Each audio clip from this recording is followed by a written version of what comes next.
Donc, le champ des cancers est très éclectique dans le spectre urogénital. Et donc, on reviendra à la prostate tout à l'heure avec Eric Barret, mais on va demander à Alexandre Ingels, dans la continuité d'Alexandre, de l'équipe de Mondor. Alexandre Ingels, qui est PUPH à l'hôpital Mondor, à la PHP donc, et qui est membre du comité rein du comité de cancérologie, de nous parler des limites potentielles de la néphrectomie partielle. Alexandre, merci. Nous t'écoutons. Tout le monde s'appelle Alexandre à Mondor. C'est plus simple.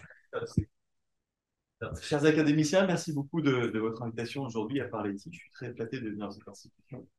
Donc, le sujet qui m'a été proposé est la question des limites de la néphrectomie partielle pour la prise en charge du cancer du rein. Alors, donc, avant de s'intéresser aux limites, on va poser déjà quelques concepts parce que tout le monde n'est pas urologue dans cette salle. Le principe de la néphrectomie partielle, c'est la prise en charge localisée des tumeurs du rein, dont l'idée est à la fois de retirer la masse tumorale qui présente un risque d'évolution métastatique, tout en préservant le plus possible le parenchyme rénal sain et donc le capital néphronique pour éviter d'aller à long terme vers la dialyse. Il faut savoir que l'épidémiologie du cancer du rein a beaucoup évolué ces dernières années avec le développement, la généralisation des imageries pour les douleurs abdominales ou les douleurs du dos. 70% des tumeurs du rein aujourd'hui sont découvertes de manière fortuite et sont des petites masses rénales. Donc, on peut beaucoup plus facilement gérer avec une néphrectomie partielle que les masses rénales qu'on découvrait il y a 30 ou 40 ans, à un stade plus avancé quand elles étaient symptomatiques. Quand on s'intéresse à l'importance des limites de la néphrectomie partielle, je pense qu'il y a deux bornes pour les limites de la néphrectomie partielle. D'une part, il y a la borne qui est liée aux bénéfices attendus de la néphrectomie partielle. Quand on sait qu'il n'y a pas de bénéfice à faire une néphrectomie partielle, je pense que c'est à la limite pour ne pas le faire. Et puis, l'autre borne, c'est les risques spécifiques à la néphrectomie partielle, la morbidité péropératoire et le risque carcinologique qu'on va prendre lorsqu'on entreprend une néphrectomie partielle plutôt qu'une alternative qui peut être la néphrectomie élargie, mais aussi d'autres alternatives dont on va parler, notamment la surveillance active qui est de plus en plus importante et les traitements focaux. Donc, l'objectif de cette présentation, c'est de décider sur quels critères pousser finalement ou limiter une indication à la néphrectomie partielle. Un petit rappel de l'anatomie du rein, je pense qu'on est tous chirurgiens ici, on va aller assez vite. Voilà, le rein, c'est un organe qui est rétropéritonéal. La spécificité du rein, c'est que les pellicules naissent directement de l'aorte et de la veine cave et que la perfusion du rein représente un cinquième du débit cardiaque. Donc, c'est un organe qui est très perfusé. Et c'est un petit peu le challenge principal lorsqu'on envisage une néphrectomie partielle, c'est qu'il y a un risque de saignement péropératoire et post-opératoire qui est assez important et qui doit, d'une part, nous rendre pas pratiquement consciencieux dans l'indication de nos chirurgies, pendant nos chirurgies et dans le suivi post-opératoire. Les carcinomes rénaux se développent à partir du parenchyme rénal. Ils peuvent être en contact étroit avec les structures vasculaires, les artères, les veines et les voies urinaires. Donc, quand on compare la néphrectomie partielle et la néphrectomie élargie, il faut savoir quels bénéfices attendre de la néphrectomie partielle, quels en sont les risques spécifiques et quelles en sont les alternatives. Qu'est-ce qu'on peut attendre de la néphrectomie partielle? Il y a une chose qui n'est plus à discuter, c'est que la néphrectomie partielle par rapport à la néphrectomie élargie, ça permet de prévenir l'insuffisance rénale. Donc, il y a une vieille étude qui date de 2006, vous voyez, qui était parue dans le Lancet Oncologie, qui déjà établissait un premier constat, c'est que près d'un quart des patients qui prennent une indication de chirurgie pour tumeur du rein présentent une insuffisance rénale avant la chirurgie. D'où l'enjeu d'essayer de préserver le capital néphronique. Et on voit clairement que quand on compare la néphrectomie partielle et la néphrectomie élargie, 3 ans après la chirurgie, il y a une réduction considérable du risque d'insuffisance rénale quand on fait une néphrectomie partielle par rapport à une néphrectomie élargie. L'autre question qui se pose, c'est qu'on sait que l'insuffisance rénale chronique est associée aux maladies cardiovasculaires et à une surmortalité. Il a été démontré dans cet article du New England, qui est également un petit peu ancien, que quand on a une insuffisance rénale chronique, on a un plus fort risque d'hospitalisation, de mort de maladies cardiovasculaires et de risque par décès. Est-ce pour autant en nous prévenant de l'insuffisance rénale chronique avec une néphrectomie partielle, on va prévenir les maladies cardiovasculaires et la mortalité globale? La réponse est un petit peu plus confuse. Il y a des débats. Il y a certaines études qui sont montrées que oui, donc des méta-analyses, d'études rétrospectives, qui montrent une amélioration de la survie globale, également en lien également avec une diminution du risque d'insuffisance rénale chronique sévère quand on fait une néphrectomie partielle par rapport à une néphrectomie globale. Mais finalement, c'est des études rétrospectives. Est-ce qu'il n'y a pas un biais? Parce que finalement, les patients qui ont une insuffisance rénale chronique peuvent aussi avoir une insuffisance rénale chronique du fait d'autres facteurs de risque cardiovasculaire, le diabète, l'hypertension, le tabagisme, qui peuvent favoriser ces maladies. Et il y a d'autres études qui semblent aller plutôt dans l'autre sens. Et il y a une étude qui prête à débat et qui pose un souci dans les considérations scientifiques du cancer du rein. C'est que la seule étude randomisée prospective qui a évalué la néphrectomie partielle par rapport à la néphrectomie élargie publié dans European Urology il y a déjà plusieurs années, était plutôt en faveur de la néphrectomyalgie en termes de survie globale. Alors, cette étude posait un certain nombre de problèmes, notamment elle avait sous-recruté, c'était l'objectif initial était de 541, 2300 patients inclus, il n'y a que 541 patients finalement qui avaient pu être inclus. La période était très large, de 1992 à 2003, avec des techniques opératoires de néphrectomie partielle qui avaient considérablement évolué. Il y avait eu peu d'événements spécifiques qui avaient été inventés, plus de 12 événements spécifiques de décès par cancer sur les 117 qui avaient été requis dans l'étude de puissance. Donc c'est une étude qui n'est pas très valable, mais qui est quand même un petit peu regrettable parce que nos recommandations aujourd'hui sont basées sur des études rétrospectives. La seule étude rétrospective allait dans l'autre sens, même si c'était une étude qui n'était pas très claire sur le plan de la méthodologie.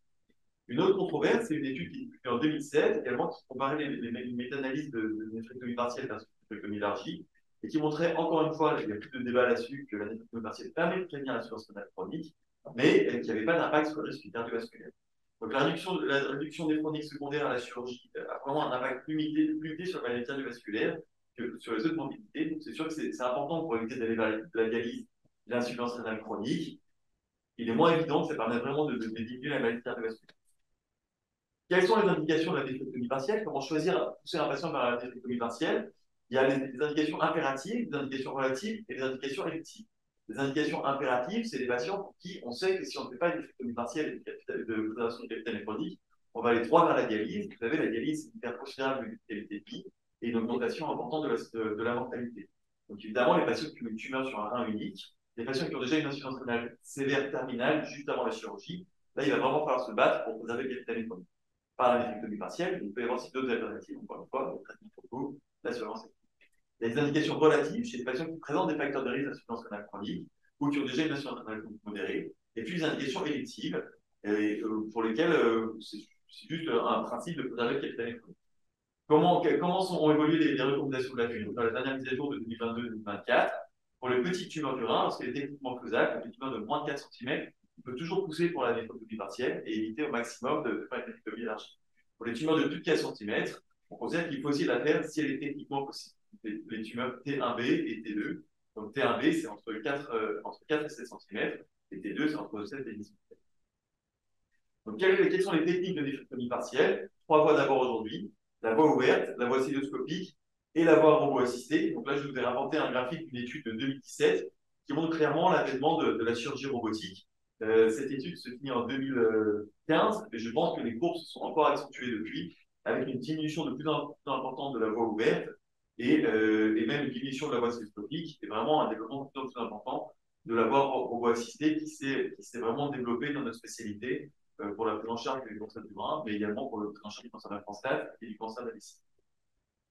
Les grands principes de la néphrectomie partielle, encore une fois, les 3 voies d'abord. Quand on a mis invasif, on peut avoir une voie d'abord transpéritonéale, une voie d'abord rétropéritonéale, avec des études qui n'ont pas montré de supériorité d'une voie d'abord par l'autre. C'est plus une question de localisation de la tumeur qui nous opter pour une voie d'abord. Et les grands principes, c'est repérer les vaisseaux, repérer la tumeur, un clampage artériel pour éviter d'être inondé par le saignement au cours de l'excision tumorale. Et on retire la tumeur, le rein clampé, on fait une rhénographie, c'est-à-dire qu'on va faire une suture du tumoral, et puis après, on peut faire le déclampage. Dans quelques cas, on peut essayer d'éviter de faire le clampage quand la tumeur est très aiguë. On va y revenir plus tard. Le plus important pour poser les limites d'une néphrectomie partielle, c'est l'évaluation préopératoire. L'évaluation préopératoire, elle ne dépend pas que de la tumeur, elle va dépendre de 3 facteurs. Le patient, un patient âgé, c'est moins grave de faire une néphrectomie élargie chez un patient, par exemple, qui a 70 BFG à 80 ans que chez un patient qui a 50 ans. Donc, plus les patients âgés, on ira peut-être plus facilement vers une néphrectomie élargie pour limiter la morbidité préopératoire. Évidemment, les facteurs génétiques, si on sait qu'il y a un terrain génétique, comme la maladie de Von-Hippel-Lindau, il faut vraiment se battre pour la préservation du capital néphrotique parce que c'est une maladie qui va récidiver. Il ne faut pas amputer tout le capital néphrotique d'un rein sur une tumeur, puisqu'on va très vite être dans des difficultés dans les situations de récidive. Évidemment, les comorbidités, l'obésité, les fragilités qui vont augmenter les risques opératoires, la fonction rénale, évidemment. Si le patient prend des anticoagulants, qui vont augmenter le risque de saignement, et les antécédents chirurgicaux. Les caractéristiques de la tumeur, l'histologie, donc la tumeur, le sous-type histologique cancéreux le plus fréquent, c'est le carcinome à cellules claires. Il existe des sous-types plus rares, le carcinome de Bellini ou le carcinome vésiculaire du rein, qui peuvent avoir des limites un petit peu moins définies dans le parenchyme rénal, et pour lequel la néphrectomie partielle est risquée, avec un risque plus important de marge chirurgicale positive. Donc, il faudra tenir compte du souci histologique. Et si on a un doute sur la nature du souci histologique ou sur les limites de la tumeur sur l'imagerie, il faudra discuter de l'évaluation néphrectomie élargie plutôt que de néphrectomie partielle. La taille peut être une limite. Le stade, évidemment, si on suspecte qu'il y a un envahissement des structures adjacentes, dans un stade métastatique également, on va tenir un peu plus vers la chirurgie d'entrée aujourd'hui. La localisation de cette tumeur par rapport au vaisseau, par rapport aux lignes polaires, par rapport aux voies urinaires, l'évolution, c'est les tumeurs évoluent vite ou lentement, et les limites tumorales.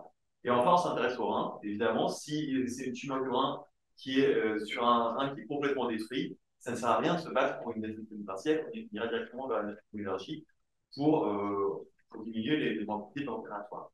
L'état du rein contralatéral est évidemment important, et puis on analysera le nombre de vaisseaux, ça c'est plus pour élaborer une stratégie chirurgicale.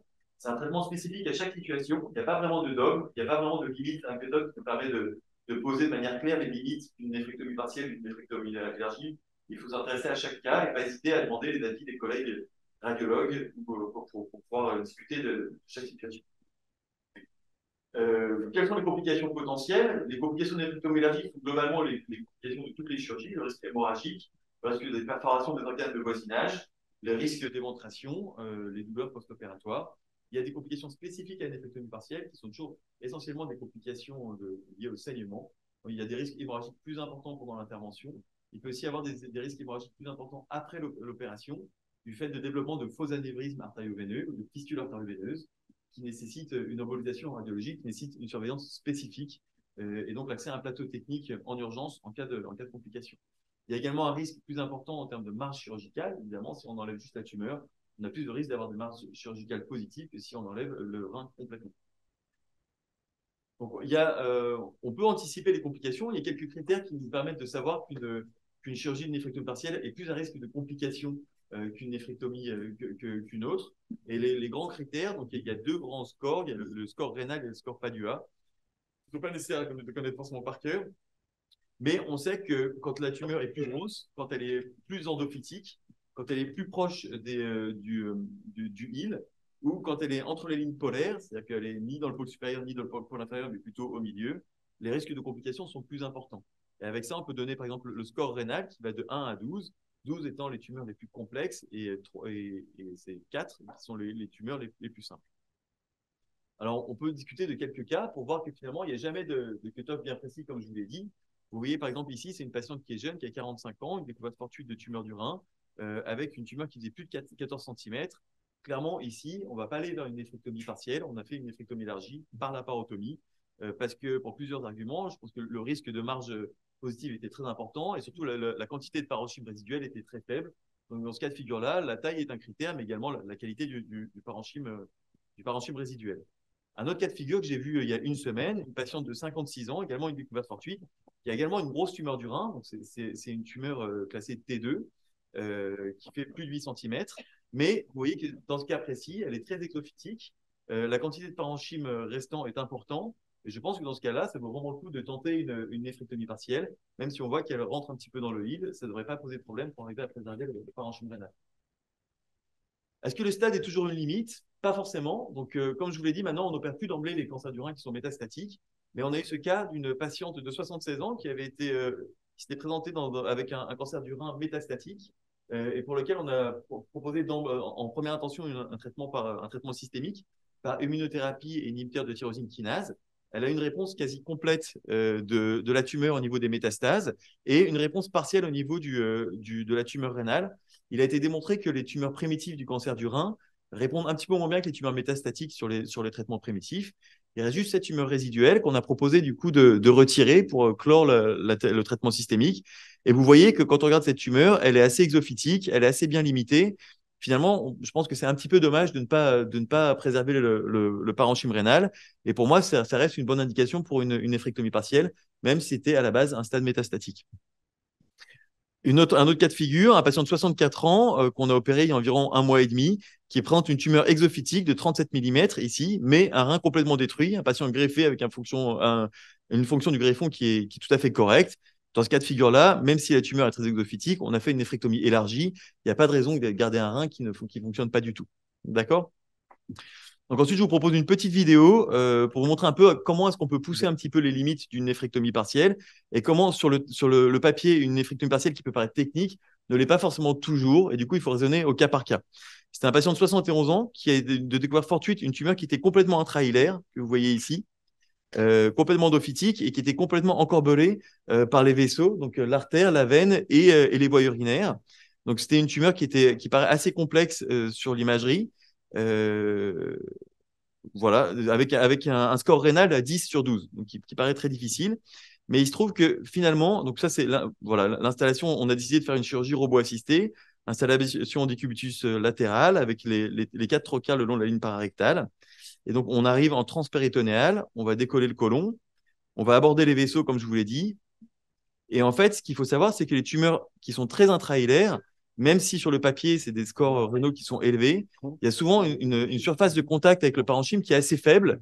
Et c'est finalement des tumeurs qui se dissèquent assez bien, sans même qu'on ait parfois besoin de clamper les vaisseaux.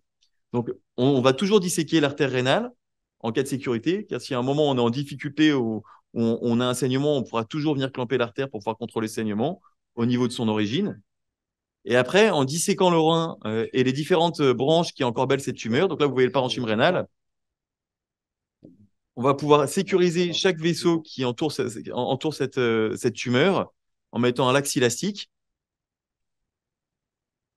Donc ça, c'est la veine, l'artère juste avant, une branche veineuse ici. Et puis, on va repérer ensuite les voies urinaires qui sont, euh, qui sont en contact directement avec la tumeur. Vous voyez la tumeur ici qui est très endophytique, qui semble rentrer dans le rein. Donc ça, c'est les voies urinaires avec le pied long. Mais finalement, la surface de contact de cette tumeur avec le parenchyme est très faible et du coup, le risque de saignement n'est pas très important. Parce que ce qui saigne beaucoup, c'est quand on a finalement une surface de contact avec le parenchyme qui est important et surtout quand c'est du parenchyme qui est interpolaire. C'est-à-dire que c'est vraiment ni dans le pôle sud ni dans le pôle inférieur. Et donc, vous voyez, finalement, cette tumeur, elle a pu s'exciser assez facilement avec un saignement qui était minime, juste des traces de saignement et sans complications. Voilà, donc c'est une durée opératoire de 1h15 avec des traces de saignement. Donc voilà, tout ça pour dire qu'il n'y a pas de dogme et que finalement, il faut regarder chaque situation au cas par cas. Certaines tumeurs peuvent paraître très complexes quand elles sont hilaires, mais finalement, elles peuvent bien se disséquer. Il faut en discuter avec les collègues, avec les radiologues. Voilà. Donc, où va-t-on dans l'avenir? Les futures techniques qui nous permettront peut-être de pousser les limites de la néphrectomie partielle. Donc, ce dont on parle de plus en plus, c'est l'apport des reconstructions et notamment des imageries tridimensionnelles avec des systèmes de réalité augmentée qui sont basés sur des modèles de haute définition qui peuvent se surimprimer à la vision qu'on a dans la console robotique pour nous aider à voir en temps réel où se trouve la tumeur quand elle est très endophytique, par exemple, et où sont localisés les vaisseaux. Ça peut être intéressant dans certains cas, par exemple, pour mieux analyser les rapports vasculaires, pour éviter de faire un clampage artériel, dans les tumeurs très endophytiques qui peuvent être parfois difficiles à trouver, ou dans les chirurgies de réduction, donc des patients qui ont déjà eu une néphrectomie partielle avant, où l'anatomie a pu être modifiée. Une autre direction future peut-être, c'est l'apport des traitements systémiques. Donc, il y a une étude qui est parue en 2021 dans le New England Journal of Medicine qui s'intéresse à un inhibiteur de l'IF2 alpha qui s'appelle le belzutifan pour les patients qui ont le syndrome de von Hippel-Lindau. Donc, c'est des patients qui font de plusieurs tumeurs, notamment qui ont tendance à faire de multiples tumeurs dans le cancer du rein. Et en fait, l'utilisation de belzutifan a démontré la possibilité de réduire les masses tumorales ou de permettre d'éviter l'évolution de ces masses rénales. Et ça permet donc de stabiliser la maladie pour éviter de multiplier trop souvent la chirurgie. Peut-être qu'à l'avenir, on pourra utiliser le belzutifan pour réduire les masses tumorales, pour arriver plus facilement à accéder vers une néphrectomie partielle ou même pour pouvoir éviter les néphrectomies partielles dans certaines conditions. Donc, en conclusion, la néphrectomie partielle, les limites de la néphrectomie partielle sont d'une part l'absence de bénéfices attendus. Quand on a un rein complètement détruit, ça ne sert à rien de se battre pour une néphrectomie partielle. Et le surrisque, un surrisque oncologique, un surrisque fonctionnel ou le surrisque vital, si on sait que la chirurgie est trop périlleuse. Leur définition nécessite une évaluation minutieuse de chaque situation. Il faut toujours penser aux traitements alternatifs. Donc, les traitements alternatifs, c'est la néphrectomie élargie, comme on en a parlé, qui permet effectivement un meilleur contrôle carcinologique, mais un plus gros impact sur la préservation néphrotique. Les traitements focaux, donc c'est le principe de mettre une aiguille sous contrôle radiologique pour aller brûler la tumeur, soit avec de la glace, soit avec de la radiofréquence. Et surtout la surveillance active, qui finalement aura le moins d'impact sur le niveau fonctionnel, au niveau de la morbidité par-opératoire. Aujourd'hui, personnellement, moi, je propose plus jamais de traitement chirurgical pour les tumeurs de moins de 2 cm. Et je pense que c'est quelque chose qui va de plus en plus se développer dans les prochaines années. vous remercie de votre Bravo. attention. Merci. C'est une très belle présentation que vous avez faite et j'ai entendu la phrase « il n'y a pas de dogme ». Alors ça, j'aime bien cette phrase-là, particulièrement dans cette institution, quand on sait que à l'Académie, finalement, depuis 3 siècles, on n'a pas arrêté de bouleverser les dogmes. Et je vois que ça continue. Ça devient très technique, la néphrectomie partielle, dans certains cas que vous avez montrés, et ça peut poser la question des seuils d'activité et de la technicité des différents centres où peuvent être diagnostiqués. Là, il y a vraiment des problèmes de micro. Est-ce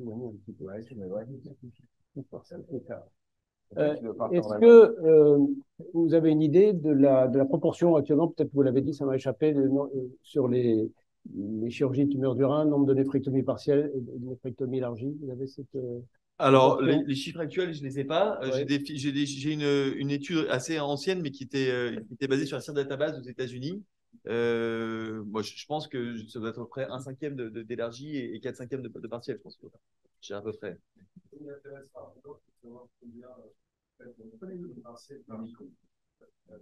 Arrête plus le micro. Donc je fais quoi? Ah bon, d'accord. Parce que j'en ai un là, c'est très compliqué. Et donc, combien de néphrectomies partielles par chirurgie ouverte vous faites? Ou est-ce que c'est 100% de vos indications de partielles qui sont faites au robot aujourd'hui? Sur les néphrectomies partielles, c'est 100% de chirurgie robotique.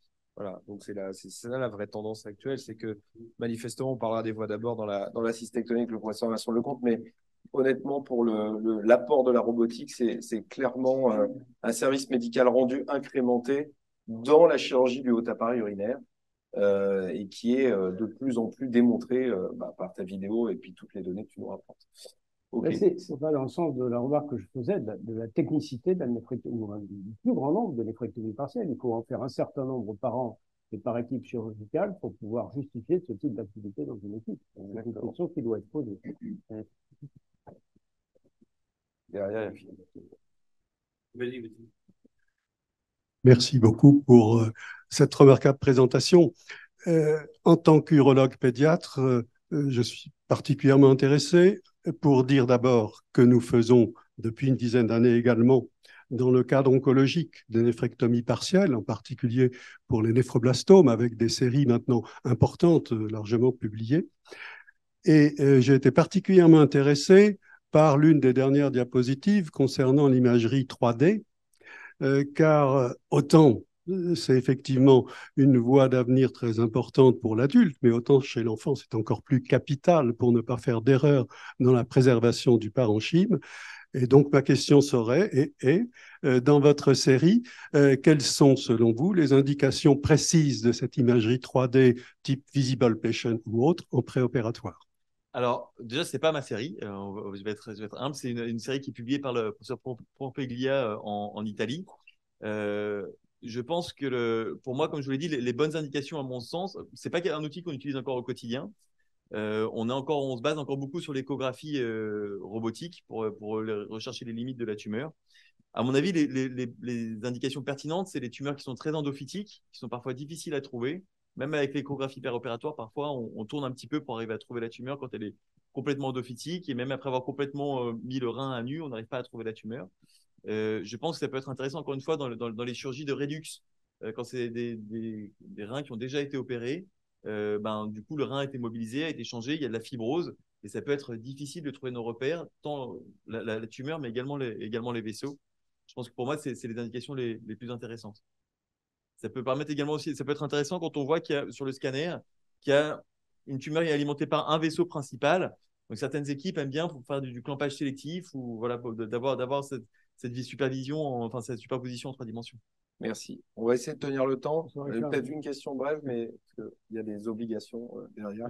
Juste une remarque, une question. La remarque, c'est que les scores, par exemple, sont très importants parce que dans le cadre de la refonte de la nomenclature, on a complètement changé les descriptions des actes de néphrectomie partielle par rapport aux anciens pour tenir compte des scores et justement des différences entre exophytique, endophytique, etc. La question, c'était, tu n'as pas du tout parlé du problème de la biopsie préopératoire. Est-ce qu'il il est important ou pas d'avoir l'histologie avant de faire une chirurgie partielle pour une tumeur du rein ou pas, et tu l'as évoqué indirectement avec le fait de dire qu'en dessous de 2 cm, par exemple, on surveille. Alors, nous, on ne fait pas de biopsie systématique, ce n'est pas notre culture. Il y a certains centres, comme à Marseille, ils ont la culture, ou à Saint-Louis, qui ont la culture de faire des biopsies préopératoires systématiques. Pour moi, il faut faire une biopsie seulement si ça va changer vraiment notre prise en charge. Et si c'est une tumeur nodulaire qui a un aspect classique de ces carcinomes nucléaires, de toute façon, il faudra l'enlever. Donc, on fait pas de biopsie systématiquement. Dès qu'on a un doute sur l'aspect scanographique de la tumeur, alors on va aller vers la biopsie. Et dans le cadre des protocoles ou des traitements systémiques qui se développent en périopératoire, parce qu'on n'a pas abordé ces sujets-là, l'immunothérapie arrive, évidemment, les oncologues ont besoin d'une histologie. Donc, si jamais on fait un traitement néoadjuvant ou dans ces situations, on est amené à faire davantage de biopsies pour les traitements combinés. Dans le cas également des traitements focaux, c'est impératif. Si on fait, parce que traitement focal, on ne va pas retirer la tumeur, donc on ne pourra pas l'analyser. Donc, c'est impératif d'avoir une documentation histologique. Merci Alexandre. On va passer d'un organe à l'autre et d'une Alexandre à un Alexandra.